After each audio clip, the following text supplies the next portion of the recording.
Panda. I got broads in Atlanta, just to me in the family. Credit cards and the scammers, getting no licks in the band. Legacies.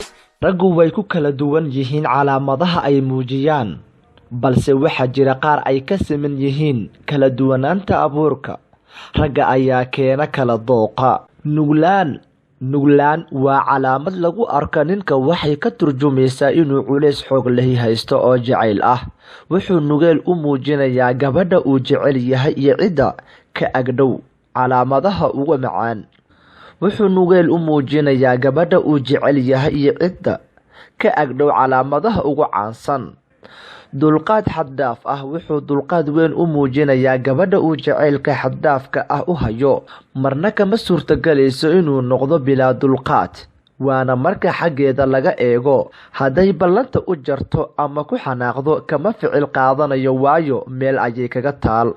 Ka sheekeen, waxaad arkaysaa ninka oo ka faaloonaya gabadha uu jecel yahay.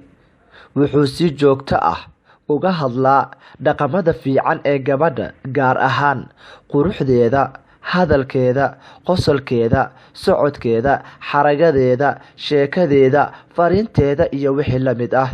Laakiin markuu arrimaha ka hadlaya waa markuu la jooga saaxiibadiisa dhabta ah. Wuxuu soo celcelinayaa hadaladii dhexmara ee isugu dambeeyay. Wax kasta haye. Mar kasta oo ninka ay wax weydiiso gabadhu uu jecel yahay wuxuu ugu jawaabaa haye, xitaa haddii aanu awoodi karin, waayo waxa haya culayska uu leeyahay jacaylku. Shayga ay gabadhu ka codsatay haddii aanu awoodi karin wuxuu caawimo weydiisanayaa saaxiibadiisa dhabta ee aanay waxba kala qarsan. Hadal macaan waa albaabka ugu horeeya ee laga galo qofka. Ninku wuxuu markaaba ku qaabilayaa hadal macaan oo soo dhaweyn wata. Wuxuu ku dadaalayaa inuu ku qaabilo jawi fiican iyo hadal qiimo leh si aanay uga caroon. Wuxuu ku bilaabaa hadallo macaan sida walaalo, macaanay, qaaliyey, qalbigeygiyey, noloshaydiyey, wadnahaygiyey, indhahaygiyey, jirkaygiyey, maskaxdeydiyey, wejigeygiyey iyo wax la mid ah. Hadaaq waxaa ninka ku bata halmaanka. Waxaad arkaysaa isagoo ku halmaamaya magicii qofka uu jeclaa. Muddo kadib waa uu ka noqonayaa, waxaanu oranayaa waan ku qaldamay, balse waxaa jiitay wixii qalbigiisa ku jiray.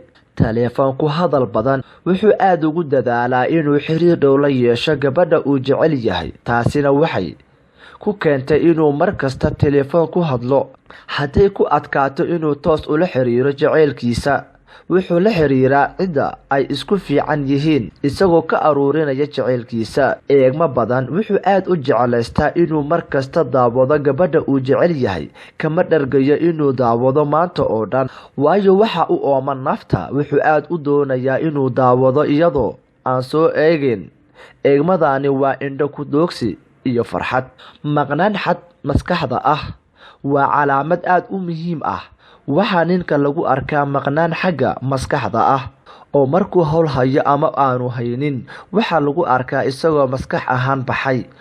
Waxa ugu weyn ee uu ka fikirayo waa sidii uu ula kulmi lahaa qofkan uu jecel yahay. Shaki wuxuu markiiba la soo baxayaa shaki fara badan oo ku aadan in laga qaadayo jacaylkiisa, xitaa haddii ay daacad u tahay. Wuxuu ka shakiyayaa in lagu soo maqan yahay. Haddii uu yarta waayo, wuxuu qaadanayaa in nin kale ku maqan tahay. Haddii uu dareemo in nin kale doonayo gabadhan, wuxuu u fasiranayaa in dagaal cad lagu soo qaaday oo ay mudan tahay inuu dagaalamo. Ka gacan sarreyn. Ninku markuu joogo goobaha ay saaxiibadii ku kulmaan waa uu sheekeeyaa, waanu doodaa.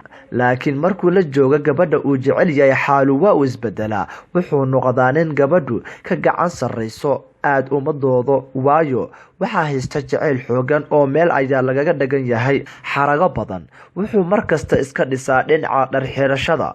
Ujeedada ayaa ah inuu soo jiito qofka uu jecel yahay. Wuxuu ka baqayaa inay ku nacdo labis xumada. Wuxuu ku dadaalaa inuu dhar qurxoon xirto markuu soo mariyo meelaha laga helo qofka uu jecel yahay.